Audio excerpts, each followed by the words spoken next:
जय श्री कृष्ण विद्यार्थी मित्रों। ધોરણ 10 પ્રકરણ 3 દ્વિચલ સુરેખ સમીકરણ યુગ્મ। વિદ્યાર્થી મિત્રો, આપણો આ પાંચમો વિડિયો લેક્ચર છે। આપણે છેલ્લા એટલે કે ચોથા વિડિયો લેક્ચરમાં આપણે સ્વાધ્યાય 3.3 કે જેમાં આપણે પહેલી રીત છે એટલે કે બેઝિક રીતની જે પહેલી રીત છે આદેશની રીતના દાખલા આપણે કેટલાક શીખ્યા। વિદ્યાર્થી મિત્રો, મેં કીધું એ પ્રમાણે આપણે જે આગળ શીખી ગયા અને આગલા વિડિયો લેક્ચરમાં સમજાવ્યું તે પ્રમાણે કે ભાઈ આ જે ચેપ્ટર છે કુલ 8 માર્કનું છે। 8 માર્કમાંથી 4 માર્કનો એક દાખલો પૂછાય છે, 2 માર્કનો એક દાખલો છે કે જે અથવામાં હોય છે, એટલે કે 2 દાખલા પૂછાય એમાંથી એક દાખલો કરવાનો હોય છે અને 2 માર્કના એક માર્કના એટલે કે એમસીક્યુ જેમાં ખરા ખોટા આવી શકે, એમસીક્યુ આવી શકે છે, એક વાક્યના કોઈ પણ પ્રશ્ન આવી શકે છે, એવા બે સવાલ પૂછી શકે છે, એટલે કે કુલ 8 માર્ક થાય છે।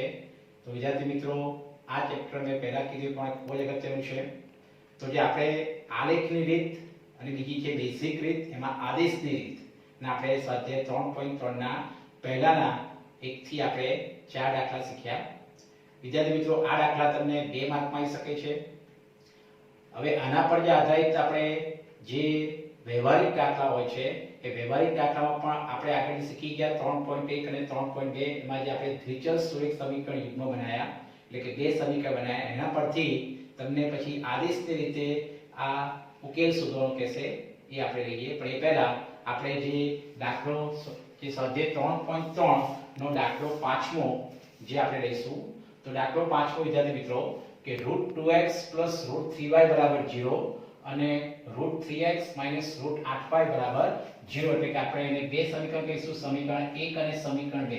વિદ્યાર્થી મિત્રો, આપણે શીખી ગયા પ્રમાણે કીધું પ્રમાણે કે આદેશની રીત છે એ આદેશની રીતમાં આપણે ગમે તે જે બે સમીકરણ આપ્યા હોય એમાંથી જે ચલ હોય એ ચલ જે તે આપ્યા હોય કે x હોય કે y હોય કે p હોય કે q હોય, m હોય કે n હોય, s હોય કે t હોય, ગમે તે બે ચલ આપ્યા હોય એમાંથી આપણે ગમે તે એક ચલ એટલે કે જો ચલ xy હોય તો x અથવા y નો આદેશ એટલે કે x અથવા y બેમાંથી ગમે તે એકનું સમીકરણ બનાવવાનું છે અને તમે પહેલા અથવા બીજા માંથી કોઈ પણ બનાવી શકો છો। તો વિદ્યાર્થી મિત્રો, અહીંયા આગળ આપણે જે બીજું મેં કીધું પ્રમાણે કે તમારી અનુકૂળતા મુજબ તમે બેમાંથી ગમે તે એક ચલનું સમીકરણ બનાવી શકો છો। એનો અર્થ કે તમે ગમે તે એક ચલનો આદેશ લઈ શકો છો x અથવા y, અને ત્યાર પછી તમે જો પહેલા બે સમીકરણ બનાવ્યું હોય તેની કિંમત બીજા મૂકવાની અને બીજા પછી સમીકરણ બનાવ્યું તેની કિંમત પહેલા સમીકરણ મૂકવાની। તો વિદ્યાર્થી મિત્રો, અહીંયા આપણે અનુકૂળતા મુજબ જે બીજું સમીકરણ છે એના પરથી હું બનાવીશ। તો બીજું સમીકરણ આપણું છે √3x - √8y = 0 એટલે કે સમીકરણ જે 2 છે એ સમીકરણ 2 પરથી હું x નો આદેશ એટલે કે x નું સમીકરણ બનાવવું છે મારે। તો x નું સમીકરણ બનાવવું હોય તો જે -√8y છે એ ડાબી બાજુથી ક્યાં જવાનું, જમણી બાજુ, માટે √3x બરાબર માઈનસ ડાબી બાજુથી જાય જમણી બાજુ એટલે કે નિશાની બદલાઈ જશે એટલે માઈનસ થઈ જશે પ્લસ એટલે કે √8y, અને એના પરથી મારે x નું સમીકરણ બનાવવું હોય તો x જોડે જે પણ ગુણાકારમાં હોય એ સામી સંખ્યાને ક્યાં જશે, ભાગાકારમાં, એટલે કે x નું આપણે સમીકરણ મળશે √8y / √3। વિદ્યાર્થી મિત્રો, આ રીતે મેં કીધું એ પ્રમાણે તમારી અનુકૂળતા મુજબ એટલે કે તમે પહેલા સમીકરણ પરથી પણ x નું સમીકરણ બનાવી શકો છો અથવા બીજા સમીકરણ, તો મેં અહીંયા બીજું સમીકરણ લીધું છે અને બીજા સમીકરણ પરથી મેં મારી અનુકૂળતા મુજબ x નું સમીકરણ બનાવ્યું અને એ જે x નું સમીકરણ બનાવ્યું એટલે કે x નો આદેશ લીધો આપણે અને x નું જે સમીકરણ મળીને આપણે સમીકરણ 3 કહીશું। ત્યાર પછી આ જે x ની કિંમત આપણે ક્યાં મૂકવાની, સમીકરણ 1 માં મૂકવાની। કેમ? કારણ કે આપણે સમીકરણ 2 પરથી મેં x ની કિંમત શોધી, તો સમીકરણ 1 માં કે હવે સમીકરણ 1 માં x ની કિંમત મૂકતા અથવા તો x બરાબર √8y / √3 મૂકતા। એટલે વિદ્યાર્થી મિત્રો, તમારી અનુકૂળતા મુજબ તમે ગમે તે પહેલા સમીકરણ પરથી પણ x કે y નો આદેશ એટલે કે x કે y નું સમીકરણ મેળવી શકો છો અથવા બીજા સમીકરણ પરથી પણ x કે y નો આદેશ એટલે કે x અથવા y ગમે તે એકનું સમીકરણ બનાવી શકો છો। તો હવે આપણે સમીકરણ 1 છે આપણું √2x + √3y = 0, એમાં આપણે x ની કિંમત મૂકી દઈએ તો વિદ્યાર્થી મિત્રો √2 જે પણ તમે કિંમત મૂકો છો એ કૌંસમાં મૂકવાની. તો આપણે x ની કિંમત છે કૌંસમાં મૂકીશું √8y છેદમાં √3 કૌંસ બંધ કરી દઈશું પ્લસ બાકીના પદો એના જ √3y બરાબર 0. અને ત્યાં કઈ સાદુરૂપ આપવાનું છે કે જે √2 છે એ હંમેશા અંશમાં જ ગુણાય, કારણ કે જે √3 તો છે છેદમાં લેવાનું છે. તો √2 જે અંશમાં ગુણાશે √8 જોડે, તો √2 પણ અસમય છે, √8 પણ કહી શકાય કે બંને રૂટમાં છે કે ભઈ અસમય, માટે બંને અસમયનો ગુણાકાર થશે. એટલે કે √2 અને √8 નો ગુણાકાર શું થશે? √16y √3 પ્લસ √3y બરાબર 0. અને ત્યાંથી સાદુરૂપ આપીએ કે √16 એટલે 16 નું વર્ગમૂળ નીકળી જાય છે, એટલે કે 4y, કારણ કે 16 નું વર્ગમૂળ, તો 16 નું વર્ગમૂળ 4 નીકળશે એટલે 4y અપર નીચે √3 તો છે, તો √3 પ્લસ √3y બરાબર 0. વિદ્યાર્થી મિત્રો કિંમત મૂકીને સાદુરૂપ આપવાનું છે. અને ત્યાર પછી આપણે તરત ખબર પડે કે ભઈ √3 ના છેદમાં 1 હોય એટલે આપણે લસા લેવો પડશે. તો √3 અને અગર √3y ના છેદમાં 1 હોય એટલે √3 અને 1 નો લસા શું આવશે? √3. એટલે કે લસા લઈશું આપણે, તો લસા આવશે આપણો √3. વિદ્યાર્થી મિત્રો જેને ડાયરેક્ટ આવડતું હોય એ ડાયરેક્ટ પણ કરી શકે છે કે ભઈ √3 અને 1 નો લસા √3 આવશે, એટલે કહીને આપણે લસા મૂકીશું √3. અહીંયા આગળ √3 પહેલા જે પદ છે એમાં છેદમાં √3 છે એટલે ગુણવાની જરૂર નથી, એટલે ઉપર 4y. અને ત્યારબાદ આ જે √3 ના છેદમાં 1 છે એટલે કે આપણો લસા √3 છેદમાં આપ્યો નથી, એટલે કે √3 વડે અંશ અને છેદમાં ગુણીશું. તો અંશમાં અને છેદમાં જ્યારે વિદ્યાર્થી મિત્રો ડાયરેક્ટ આવડે ડાયરેક્ટ પણ કરી શકે છે, અને ડાયરેક્ટ ખબર ના પડતી હોય તો √3 વડે તમારે ઉપર નીચે ગુણવાનું. એટલે કે ઉપર √3 એટલે √9 થઈ જશે. √3 નો ગુણાકાર √9y, અને નીચે આપણે 1 અને √3 નો ગુણાકાર √3 જે આપણે મૂકી દીધું છે, અને સામે શું આવશે? 0. જેને ડાયરેક્ટ ફાવતું હોય ડાયરેક્ટ પણ કહી શકે છે, અને જેને ડાયરેક્ટ ના ફાવતું હોય એ રીતે આપણે અંશ અને છેદમાં √3 વડે આપણે એને ગુણવાનું છે. અને ત્યારથી સાદુરૂપ આપીએ 4y √9, તો 9 નું વર્ગમૂળ નીકળશે 3y. અને ત્યારથી વિદ્યાર્થી મિત્રો √3 એ 0 જોડે ગુણાશે, તો 0 ગુણ્યા √3 એટલે કે 0 ગુણ્યા √3 એનો ગુણાકાર શું આવશે? 0 જ આવશે. એટલે કે 4y 3y બરાબર 0. therefore બંને સજાતીય પદો છે, તો સરવાળો થશે 7y બરાબર 0. therefore આપણે y ની કિંમત શોધીએ તો 7 ગુણાકારમાંથી ક્યાં જશે? ભાગાકારમાં, એટલે 0 ભાગ્યા 7, તો જવાબ આવશે y બરાબર 0. એટલે આપણે y ની કિંમત મળી ગઈ, એક ચલની કિંમત મળી ગઈ. ત્યાર પછી આ જે y ની કિંમત છે એ તમે સમીકરણ પહેલા મૂકી શકો છો, બીજા મૂકી શકો અથવા તો ત્રીજામાં. તો આપણે સહેલું પડશે કે સમીકરણ 3 માં. તો સમીકરણ જે 3 છે એમાં આપણે y ની કિંમત મૂકી દઈએ.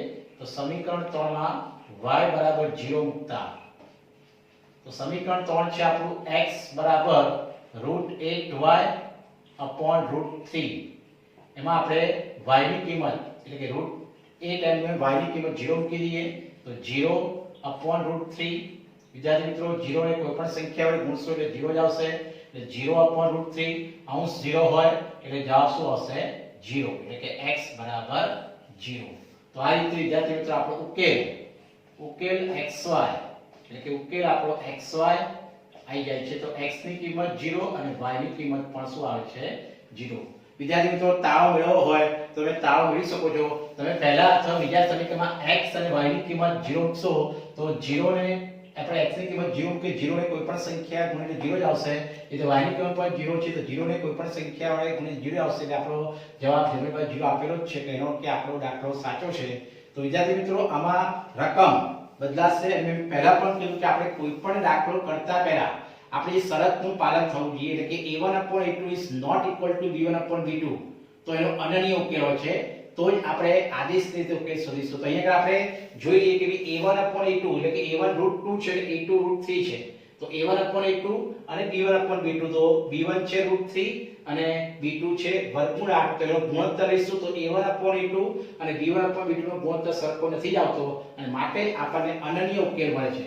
વિદ્યાર્થી મિત્રો દાખલો કરતા પહેલા તમારે એ શરતનું પાલન થાય છે કે નહીં જોઈ લેવાનું. અનન્ય ઉકેલ હોય તો જ આપણે એ ઉકેલની આજે રીત કરીશું, અથવા તો જો અનન્ય ઉકેલ ના હોય તો અનંત ઉકેલ હોય તે માટે આપણે જે શરત છે કે ભઈ અનંત ઉકેલ માટે આપણે શરત શું છે કે a1/a2 બરાબર b1/b2 બરાબર c1/c2 થતું હશે તો એને અનંત ઉકેલ હશે અને અનંત ઉકેલ હોય તો આપણે શરત લખીને એનો ઉકેલ શોધવાની જરૂર નથી. એ વિદ્યાર્થી મિત્રો આપણે ઉકેલ ન હોય એટલે કે ઉકેલ ન મળે માટે શરત છે કે ભઈ a1/a2 બરાબર b1/b2 is not equal to c1/c2 થતું હશે તો ઉકેલ નહીં મળે તો આપણે એનો ઉકેલ શોધવાની જરૂર નથી પણ એની શરત લખી અને એ રીતે આપણે કરવાનું છે અને ત્યારથી આપણે આગળ જઈએ. હવે વિદ્યાર્થી મિત્રો આપણે છઠ્ઠો દાખલો જોઈએ કે છઠ્ઠો દાખલો જે રકમ છે 3x/2 5y/3 બરાબર -2 અને બીજો સમીકરણ આપ્યું છે આપણને x/3 y/2 બરાબર 13/6. તો વિદ્યાર્થી મિત્રો તમે આપણે શીખી ગયા 1 થી 5 દાખલા એના જેવા જ દાખલા છે. સૌથી પહેલા આપણે એને સાદા સમીકરણ કે લસા લઈ અને આપણે રકમ અપૂર્ણાંકમાં આપણે લસા લેવો પડશે. લસા લઈ અને આપણે સમીકરણ બનાવવું પડશે. તો વિદ્યાર્થી મિત્રો પહેલા જે સમીકરણ છે લસા આવશે 2 અને 3.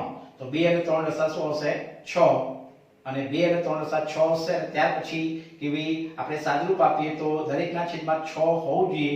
તો જે 3x/2 એટલે કે છેદમાં 2 છે એટલે કે 6 નથી તો 2 ને આપણે 6 લાવવા માટે ઉપર નીચે 3 વડે ગુણવું પડશે. એટલે ઉપર 3x ને 3 વડે ગુણીએ એટલે 9x અને રીતે 5y/3 છે તો 3 લસા 6 છે તો 6 લાવવા માટે 3 ને 2 વડે ગુણવું પડશે. એટલે ઉપર નીચે આપણે 2 વડે ગુણીએ એટલે 10y/6. તો સમીકરણ વિદ્યાર્થી મિત્રો આપણું બનશે એ રીતે સામે પછી 6 જે લસા આવશે સામે ગુણાઈ જશે તો આપણું પહેલું સમીકરણ બનશે વિદ્યાર્થી મિત્રો કે ભઈ 9x - 10y બરાબર જે 6 છે -2 જોડે ગુણાશે એટલે કે -12 એ પહેલું સમીકરણ આવશે. એવી રીતે વિદ્યાર્થી મિત્રો બીજા સમીકરણ પણ 3 અને 2 લસા તમે ડાબી બાજુ અને જમણી બાજુ ભેગો લસા પણ લઈ શકો છો અથવા તો ડાબી બાજુ લસા 6 અને જમણી બાજુ લસા 13/6 આપેલું જ છે તો ભેગો લસા પણ લઈ શકો છો અથવા તો અલગ અલગ લસા લઈ અને સાદુરૂપ આપીશું તો સમીકરણ આપણું બનશે કે 2x + 3y બરાબર 13. અને ત્યાર પછી વિદ્યાર્થી મિત્રો આપણે આગળ દાખલો કર્યો એ પ્રમાણે તમે x કે y ગમે તે એક ચલનું સમીકરણ અથવા આદેશ દઈ અને તમે આગળ દાખલો કરી શકશો. ત્યાર પછી વિદ્યાર્થી મિત્રો હવે આપણે બીજો દાખલો કરીશું.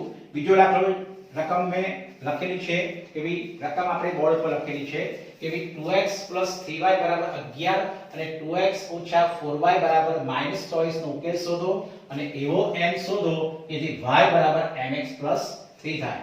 તો વિદ્યાર્થી મિત્રો આ દાખલો અગત્યનો છે કે તમને બે સમીકરણ આપ્યા છે અને ઉકેલ શોધવાનું કીધું છે. તો એક વસ્તુ ખાસ ધ્યાન આપવાનું કે તમને એક્ઝામમાં જ્યારે ઉકેલ શોધો કે એમાં કોઈ રીત કીધી ના હોય એટલે કે ભઈ આદેશની રીત અથવા લૂપની રીત અથવા તો ચોકડી ગુણાકારની એવી કોઈ રીત કીધી ના હોય તો તમે ત્રણમાંથી જે બેઝિક રીતના જે ત્રણ પ્રકાર છે એમાંથી કોઈ પણ એક રીતે ઉકેલ શોધી શકો છો અને ત્યાર પછી જે ઉકેલ એટલે કે જે ઉકેલમાં આપણે બે ચલ છે x અને y એટલે કે જે બે ચલની કિંમત મળશે અને x અને y ની કિંમત આપણે આ સમીકરણમાં મૂકી દઈશું એટલે આપણને m મળી જશે. તો અહીંયા આગળ વિદ્યાર્થી મિત્રો આપણે જે બે સમીકરણ આપ્યા છે એનો આદેશ રીતે ઉકેલ શોધીશું. તો પહેલું સમીકરણ આપણું છે કે 2x + 3y બરાબર 11 એ આપણું પહેલું સમીકરણ છે અને બીજું સમીકરણ છે 2x - 4y બરાબર -24 આ આપણું બીજું સમીકરણ છે. તો સૌથી પહેલા આપણે કીધું પ્રમાણે કે આપણે અનન્ય ઉકેલ એટલે કે એક અને માત્ર એક ઉકેલ માટે શરત શું છે આપણી કે a1/a2 is not equal to b1/b2. તો વિદ્યાર્થી મિત્રો આપણે જોઈ લઈએ કે a1/a2 એટલે કે 2/2 નો ભાગાકાર 1 આવશે. એ રીતે b1/b2 કરીશું તો એનો ભાગાકાર 3/-7 એટલે કે -3 ચતુર્થાંશ આવશે એટલે કે a1/a2 is not equal to b1/b2 થાય છે અને માટે વિદ્યાર્થી મિત્રો આનો અનન્ય ઉકેલ મળશે એટલે કે એક અને માત્ર એક ઉકેલ મળશે. ત્યાર પછી એ ઉકેલ માટે આપણે શીખી ગયા પ્રમાણે કે તમે પહેલું સમીકરણ અથવા તો બીજું સમીકરણ બંનેમાંથી ગમે તે એક સમીકરણમાં x અથવા y ગમે તે એકનો આદેશ એટલે કે x અથવા y માંથી ગમે તે એકનું સમીકરણ બનાવી શકો છો. તો વિદ્યાર્થી મિત્રો હું બીજા સમીકરણ પરથી x નું સમીકરણ બનાવું છું. તો આપણું બીજું સમીકરણ છે 2x - 4y બરાબર -24. એના પરથી મારે x નું સમીકરણ બનાવવું છે તો -4y ને ડાબી બાજુથી ક્યાં લઈ જવાનું જમણી બાજુ તો 2x બરાબર -24 તો ત્યાં રહેશે. એક વસ્તુ ખાસ ધ્યાન આપવાની કે તમે જે પદને લઈ જાઓ છો એ પદની નિશાની બદલાય છે. ડાબી બાજુથી જમણી બાજુ કે જમણી બાજુથી ડાબી બાજુ એની જ નિશાની બદલાશે બાકીના કોઈ પદની નિશાની બદલાતી હોતી નથી. તો -4y એ આપણી ડાબી બાજુથી જશે જમણી બાજુ એટલે +4y અને ત્યાર પછી વિદ્યાર્થી મિત્રો આપણે x ની કિંમત શોધવાની છે એટલે 2 છે એ એના છેદમાં જશે તો આપણને x ની કિંમત મળશે -24 + 4y upon 2. અને ત્યાર પછી વિદ્યાર્થી મિત્રો આ ખાસ ધ્યાન આપજો, તમે ભૂલ શું કરો છો કે તમે આ 2 અને 24 નો છેદ ઉડાડો છો અથવા 2 અને આ 4y નો છેદ ઉડાડો છો પણ એ ના ઉડે. કેમ? કારણ કે વચ્ચે જ્યારે પ્લસ છે અને વચ્ચે પ્લસ કે માઈનસ હોય તો એ ભાગાકારમાં છેદ ઉડતો નથી. તો ખાસ ધ્યાન આપજો વિદ્યાર્થી મિત્રો, 2 અહીં ઉપર છેદ ઉડશે નહીં કારણ કે વચ્ચે પ્લસ હોય છે. તો સાદુરૂપ આપવાનું છે. અહીંયા આગળ આપણે તરત ખબર પડે કે -24 અને -24 વત્તા 4y છે એમાંથી કોમન નીકળી શકે છે. કોમન કાઢીને પછી તમે છેદ ઉડાડી શકો છો. તો કોમન આપણે 4 કાઢી શકાય છે કારણ કે 4 ના ગણ્યામાં 4 છંગ 24 એટલે કે 24 આવે તો 4 કોમન નીકળશે. એટલે કહીને -6 વત્તા y અને છેદમાં 2. ત્યાર પછી વિદ્યાર્થી મિત્રો છેદ ઉડી શકે છે. 2 દુ 4 એટલે કે 2 * -6 પ્લસ 2 * -6 પ્લસ y એટલે કે આપણે 2 કોમન કાઢ્યા પછી આપણે સાદુરૂપ આપીશું કે ભાઈ અહીં આગળ છેદ કોમન કાઢ્યા પછી ઉડશે કે -24 અને 4y છે એમાંથી 4 કોમન નીકાળી દેવે. 4 કોમન કાઢ્યા પછી કૌંસમાં ખાસ ધ્યાન આપવાનું કે માઈનસ છે એટલે -6 આવશે કારણ કે 6 ચોક 24 એટલે -6 વત્તા y કારણ કે 4 તો કોમન નીકળી ગયા ને છેદમાં 2 છે ને પછી છેદ ઉડશે આગળ કે 2 દુ 4 એટલે 2 અને કૌંસમાં રકમ છે એ જશે -6 વત્તા y. ત્યાર પછી જ્યારે તમે 2 ને અંદર ગુણી શકો છો તો આપણે x ની કિંમત આવશે 6 દુ 12 એટલે -12 વત્તા 2y. તો આ આપણે x ની કિંમત આવી ગઈ કે જે આપણે x નું કિંમત એટલે કે x નું સમીકરણ આવ્યું એટલે કે એને આપણે સમીકરણ શું કહીશું 3. એટલે કે વિદ્યાર્થી મિત્રો x નું સમીકરણ અથવા તો y નું સમીકરણ એટલે આપણે આદેશ દીધો કહેવાય છે. અને આ x ની કિંમત આપણે સમીકરણ ક્યાં મૂકીશું? સમીકરણ 1 માં મૂકીશું. કેમ? કારણ કે સમીકરણ 2 પરથી આપણે x ની કિંમત મેળવી એટલે એને આપણે સમીકરણ 1 માં મૂકીશું. તો હવે સમીકરણ 1 માં આપણે કિંમત મૂકીએ કે સમીકરણ 1 માં x ની કિંમત આપણે કે x બરાબર -12 વત્તા 2y મૂકતા એટલે કે સમીકરણ 1 માં આપણે x ની કિંમત મૂકીએ તો સમીકરણ 1 છે આપણું 2x 3y 2x 3y બરાબર 11. એમાં આપણે x ની કિંમત 2m9 x ની કિંમત કૌંસમાં મૂકવાની છે -12 વત્તા 2y કૌંસ બંધ વત્તા 3y બરાબર 11. તમારે ધ્યાનથી કિંમત મૂકીને સાદુરૂપ આપવાનું છે. 2 ને અંદર ગુણવાનું છે આપણે તો 2 અંદર ગુણાશે તો સમીકરણ બનશે -24 12 દુ 24 -24 + 2 દુ 4y + 3y બરાબર 11. ત્યાર પછી વિદ્યાર્થી મિત્રો સજાતે પદો આપણા બે થઈ ગયા. -24 અચળ પદ છે અને ડાબી બાજુથી ક્યાં લઈ જવાનું? જમણી બાજુ કારણ કે અચળ દૂર અચળ પદ લઈ જવાનું એટલે કે 4y + 3y એટલે 7y બરાબર 11. -24 આમ જશે એટલે +24 અને ત્યાર પછી વિદ્યાર્થી મિત્રો સરળ થશે 7y બરાબર 11 અને 24 એટલે કે 4 ને 5 3 2 ને 3 એટલે કે 35. therefore y બરાબર 35 છેદમાં 7 એટલે કે 7 પંચા 35 એટલે કે 7 ગુણાકારમાં ક્યાં હશે? ભાગાકારમાં. તો આપણને y ની કિંમત વિદ્યાર્થી મિત્રો કેટલી મળી ગઈ? 5. અને ત્યાર પછી આ y ની કિંમત આપણે સમીકરણ 3 માં મૂકી દઈશું. તો સમીકરણ 3 જે આપણું છે કે સમીકરણ 3 માં y બરાબર 5 મૂકતા તો સમીકરણ 3 વિદ્યાર્થી મિત્રો છે આપણું x બરાબર -12 વત્તા 2y -12 નું -12 રહેશે વત્તા 2 * y ની કિંમત કેટલી મૂકીશું આપણે? 5. ખાલી સાદુરૂપ જ આપવાનું છે તો -12 નું -12 રહેશે. અહીંયા આગળ આપણે ગુણાકાર થશે 5 દુ 10 એટલે કે -12 વત્તા 10 એટલે કે માઈનસ શું આવશે? 2. તો વિદ્યાર્થી મિત્રો આપણે x ની કિંમત કેટલી મળી ગઈ? તો x બરાબર શું આવી ગયું? -2. આ ખાસ ધ્યાન આપવાનું છે કે ભાઈ સાદુરૂપ ધ્યાનથી આપવાનું છે. તો આપણે x અને y ની કિંમત મળી ગઈ. x ની કિંમત -2 મળે છે અને y ની કિંમત શું મળે છે વિદ્યાર્થી મિત્રો? 5. તો આ રીતે પહેલા આપણે ઉકેલ શોધવાનું છે x અને y ની કિંમત શોધી અને ત્યારબાદ હવે આપણે જે n શોધવાનું છે એ m માં આપણે કિંમત મૂકીશું. તો એટલે કે n શોધવા માટે તમને જે સમીકરણ આપ્યું છે કે ભાઈ એવો n શોધો જેથી કરીને y બરાબર mx + 3 થાય. તો ધ્યાન આપજો વિદ્યાર્થી મિત્રો, હવે આપણે જે y બરાબર mx + 3 માં આપણે x અને y ની કિંમત મૂકતા તો x અને y ની કિંમતો મૂકતા એટલે જે આપણે ઉકેલ શોધ્યો હોય અને એ ઉકેલ એટલે કે જે ચલ હોય ચલની કિંમત આપણે મળી જાય અને ત્યાર પછી બંને ચલની કિંમતો આપણે જે સમીકરણ આપ્યું છે એમાં મૂકીશું આપણે m મળી જશે. તો y ની કિંમત આપણે આવી છે 5 બરાબર m શોધવાનું છે આપણે. x ની કિંમત કેટલી આવી છે -2 + 3 સાદુરૂપ આપીએ 5 બરાબર અહીં ગુણાકાર થશે -2m + 3. વિદ્યાર્થી મિત્રો ખાસ ધ્યાન આપવાનું છે m ની કિંમત શોધવા માટે +3 ને આપણે જમણી બાજુથી ક્યાં લઈશું? ડાબી બાજુ, કારણ કે આપણે અચળ જોડે અચળ પર થઈ જઈએ એટલે 5 તો છે જ, 3 આવશે જમણી બાજુથી ડાબી બાજુ એટલે -3 બરાબર -2m. 5 માંથી 3 જાય એટલે 2 બરાબર -2m. આપણે m ની કિંમત શોધવાની છે એટલે કે -2 ગુણાકારમાંથી ક્યાં જશે? એના ભાગાકારમાં જશે એટલે કે 2/-2 બરાબર m. 2 2 ડી એટલે કે 1 પણ માઈનસ છેદમાં ક્યાં હશે? અંશમાં આવશે એટલે કે m ની કિંમત શું આવશે? -1. તો વિદ્યાર્થી મિત્રો આવા દાખલા તમને પૂછી શકે છે 4 માર્કમાં કે તમારે પહેલા ઉકેલ શોધવાનો છે કે આદેશ રીતે આપણે ઉકેલ શોધી અને ત્યાર પછી અહીંયા આપણે જે m એવો શોધો એટલે કે y mx + 3 માં આપણે જે ઉકેલ શોધ્યો x અને y ની કિંમત મૂકી અને સાદુરૂપ આપ્યું તો આપણે જે ચલ છે m એની કિંમત મળી જાય. વિદ્યાર્થી મિત્રો આવા દાખલાઓ તમને 2 માર્કમાં અથવા તો તમને 4 માર્કમાં આવી શકે છે. અને હવે આની પર આધારિત આપણે જે વ્યવહારિક દાખલા છે એ જોઈએ આપણે. વિદ્યાર્થી મિત્રો હવે આપણે વ્યવહારિક દાખલા શીખવાના છે.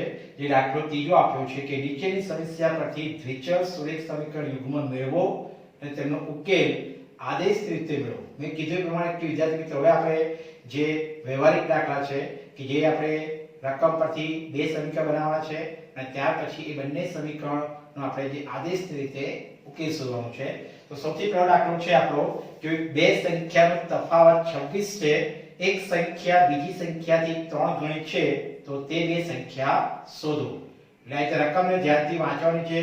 વિદ્યાર્થી મિત્રો આપણે 3.1 3.2 માં આવા વ્યવહારિક દાખલાના જે દ્વિચલ સુરેખ સમીકરણ યુગ્મ બનાવ્યા. હવે આપણે જે દ્વિચલ સુરેખ સમીકરણ યુગ્મ એટલે કે બે સમીકરણ બનાવીશું અને ત્યાર પછીનો આદેશ રીતે ઉકેલ શોધીશું. એટલે કે જે આપણે એ શીખી ગયા એ રીતે ઉકેલ શોધીએ. તો સૌથી પહેલા બે સંખ્યાનો તફાવત 26 છે. તો બે સંખ્યા એટલે આપણે મોટી સંખ્યા અને નાની સંખ્યા ધારી પડે. તો ધારો કે આપણે મોટી સંખ્યા બરાબર x ધારીશું અને નાની સંખ્યા બરાબર y. અને ત્યાર પછી આપેલ માહિતી મુજબ આપણું પહેલું સમીકરણ બનશે કે એનો તફાવત એટલે વચ્ચે કઈ નિશાની આવે? માઈનસ ની. જેથી કરીને પહેલું સમીકરણ બનશે x - y બરાબર 26. કેમ? મેં તમને કીધું છે કે બે સંખ્યાનો તફાવત 26 છે. વિદ્યાર્થી મિત્રો ખાસ ધ્યાન રાખો કે તફાવત એટલે વચ્ચે નિશાની આવશે માઈનસ ની. એટલે આપણું પહેલું સમીકરણ બનશે x - y બરાબર 26. અને ત્યાર પછી આગળ જઈએ કે એક સંખ્યા બીજી સંખ્યાથી 3 ગણી છે. એક સંખ્યા એટલે આપણે મોટી સંખ્યા લેવાની અને બીજી સંખ્યા એટલે કે આપણે નાની સંખ્યા લેશું. તો આપણી જે માહિતી પ્રમાણે સમીકરણ બનશે કે એક સંખ્યા બીજી સંખ્યાથી 3 ગણી છે. એનો અર્થ કે એક સંખ્યા એટલે આપણી મોટી સંખ્યા x.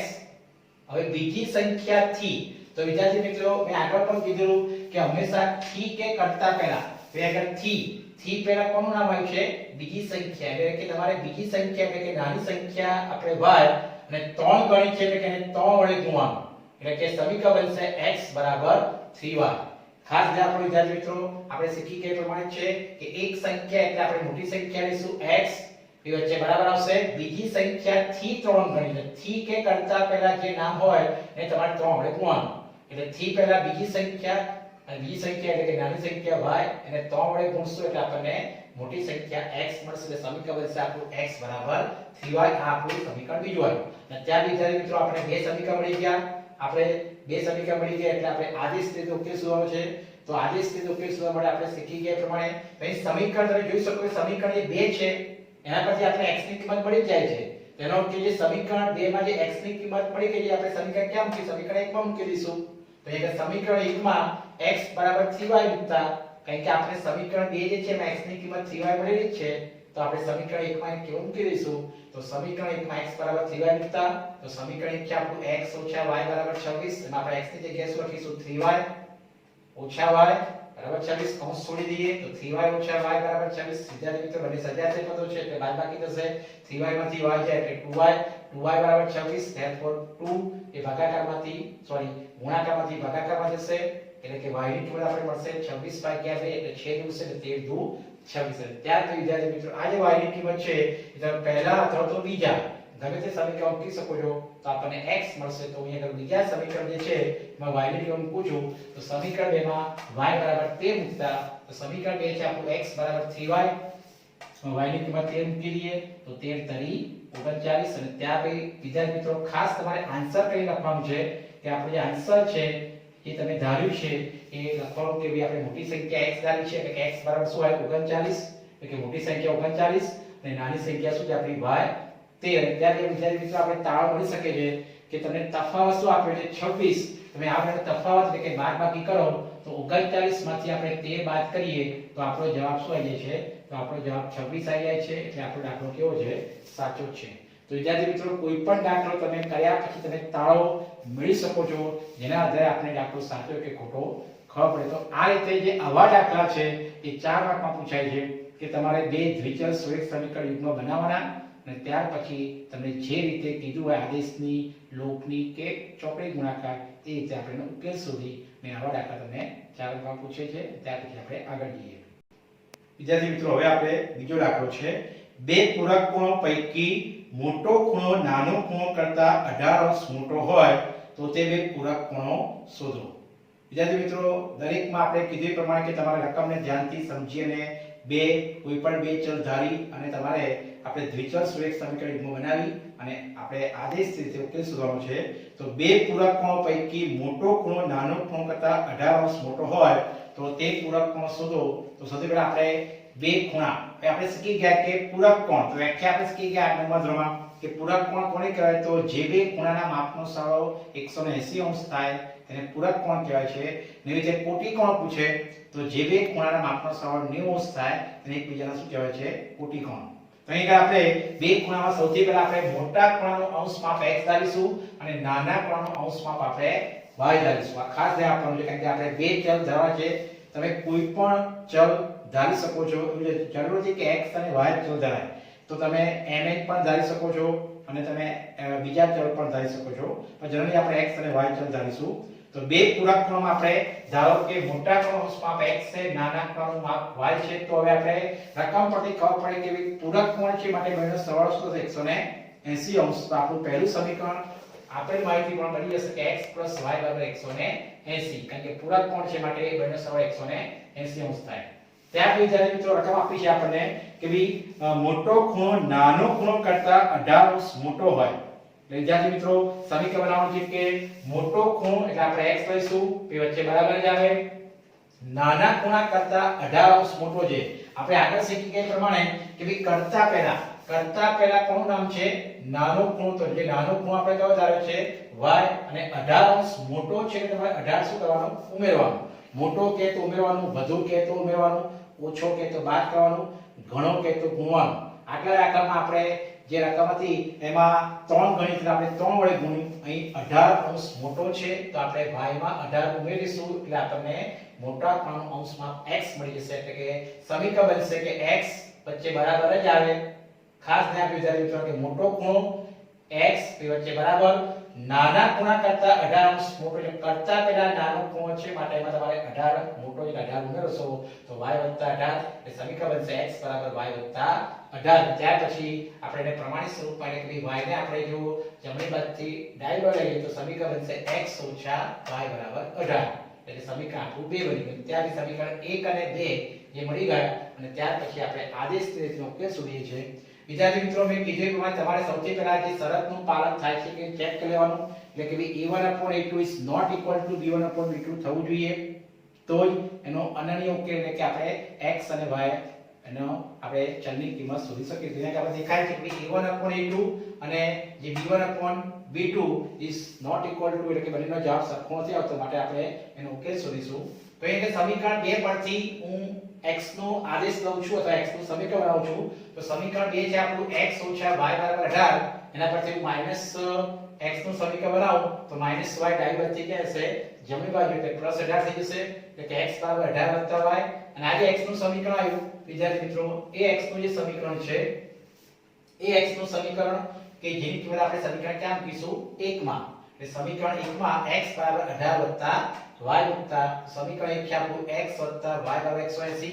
એમાં આપણે x ની કિંમત મૂકી દઈએ 18 y તો છે જ હવે 180 સજાતીય પદો y y 2y 18 ને આપણે ક્યાં લઈશું તો 18 ને ડાબી બાજુથી જમણી બાજુ એટલે કે 180 કારણ કે 180 અચળ પદ છે 18 પર અચળ પદ છે માટે અચળ પદ તો 180 ઓછા 18 તો 2y બરાબર 180 માંથી 18 જશે 162 આવશે બાદબાકી કરીશું અને ત્યાં પછી 2 ક્યાં હશે અને ભાગાકારમાં 162 ભાગ્યા 2 એટલે કે જવાબ આવશે 81 અને ત્યાં વિદ્યાર્થી મિત્રો આ જે સમીકરણ જે 3 છે એમાં પણ તમે કિંમત મૂકી શકો છો અથવા તો પહેલા અથવા બીજામાંથી કોઈ પણ એકમાં કિંમત મૂકી શકો છો આ ખાસ ધ્યાન આપવાનું જે ગોખવા નથી આ તમે ગમે તે સમીકરણ પહેલું બીજું અથવા તમે જે x નું સમીકરણ બનાવ્યું છે એમાં પણ મૂકી શકો છો તો વિદ્યાર્થી મિત્રો અહીંયા આગળ મેં સમીકરણ 1 માં જ મૂકી છે તમે 3 માં પણ મૂકી શકો છો 2 માં પણ મૂકી શકો છો પણ મેં આગળ સમીકરણ 1 માં મૂકી છે તો સમીકરણ 1 છે એમાં મેં y ની કિંમત 81 મૂકી દીધી સમીકરણ કયું છે આપણું x y 180 y ની કિંમત મેં 81 મૂકી દીધી અને ત્યાં 81 આપણે ડાબી બાજુ ક્યાં જઈશું જમણી બાજુ 180 ઓછા 81 એટલે કે x બરાબર 99 અને ખાસ ધ્યાન રાખજો મિત્રો કે કોઈ પણ વ્યવહારિક દાખલામાં તમારે છેલ્લે આન્સર કે લખવું પડશે કે આપણે જે x અને y ધારે છે એનો જવાબ લખવો જ પડશે નહીંતર તમારો અડધો માર્ક એ કાપી શકે છે તો ખાસ ધ્યાન આપવાનું કે મોટા આંકડાનું અંશમાપ આપણે x ધાર્યું છે તો x ની કિંમત શું આવી 99 તો મોટા આંકડાનું અંશમાપ 99 અંશ આવશે અને નાના આંકડાનું અંશમાપ શું આવશે આપણે 81 કારણ કે આપણે y શું આવ્યું છે 81 અંશ એટલે ખાસ ધ્યાન આપવાનું છે કે ભઈ નાના ખૂણો અને ત્યાર પછી આપણે એનો તાળો મેળવીએ કે આ બેનો સરવાળો કરીએ તો આ બેનો સરવાળો આપણો 180 આવી જાય છે કારણ કે પૂરક કોણ છે માટે 180 આવવો જ જોઈએ એટલે આપણો દાખલો કેવો છે સાચો છે વિદ્યાર્થી મિત્રો આવા વ્યવહારિક દાખલા તમને 4 માર્ક મળી શકે છે એ દાખલો ત્રીજો છે જે આપણે 3.1 અને 3.2 માં આવી ગયું છે કે ક્રિકેટ ટીમના કોચે 7 બેટ અને 6 દડા રૂપિયા 3800 માં ખરીદ્યા પછીથી તેણે તે જ કિંમતના 3 બેટ અને 5 દડા રૂપિયા 1750 માં ખરીદ્યા તો એક બેટની કિંમત અને એક દડાની કિંમત શોધો તો આપણે શીખી ગયા પ્રમાણે ધારી લઈશું કે ધારો કે એક બેટની કિંમત રૂપિયા x છે અને એક દડાની કિંમત રૂપિયા y છે તો વિદ્યાર્થી મિત્રો પહેલું સમીકરણ આપણે બનાવતા આવડે કે 7 બેટ છે તેની કુલ કિંમત 7x થશે એટલે 6 દડાઓ છે એટલે કુલ કિંમત થશે 6y તો સમીકરણ બનશે 7x 6y 3800 એટલે બીજું સમીકરણ બનશે કે 3 બેટ છે એટલે 3 બેટની કુલ કિંમત 3x આવશે અને એ રીતે 5 દડા છે તો 5 દડાની કુલ કિંમત 5y આવશે અને તે 1750 માં ખરીદે છે માટે બીજું સમીકરણ બનશે 3x 5y 1750 ત્યાં પછી જ્યારે મિત્રો આપણે બે સમીકરણ મળે છે એનો આપણે જે આ રીતે કરી એ રીતે તમે આદેશને તે ઉકેલ શોધી અને આપણે એક બેટની કિંમત એટલે કે x અને એક દડાની કિંમત એટલે કે y આપણને મળશે તો વિદ્યાર્થી મિત્રો આવા વ્યવહારિક દાખલા જે ખાસ અગત્યના જે 4 માર્કમાં પૂછાય છે તો વિદ્યાર્થી મિત્રો આવા દાખલા ખાસ અગત્યના છે સમજીને પ્રેક્ટિસ કરવાની છે તો આદેશની રીત જે આપણે આજે શીખ્યા ખાસ વિદ્યાર્થી મિત્રો મેં કીધું પ્રમાણે કે ધ્યાનથી સમજીને પ્રેક્ટિસ કરવાની છે અને આપણે આ વિડિયો લેક્ચરને લાઈક અને સબસ્ક્રાઇબ ખાસ કરો જેથી કરીને બીજા વિદ્યાર્થી મિત્રોને પણ લાભ મળે અને તમે પણ ખૂબ જ સારી રીતે મહેનત કરો છો અને આ રીતે મહેનત તમારી ચાલુ રાખશો જય શ્રી કૃષ્ણ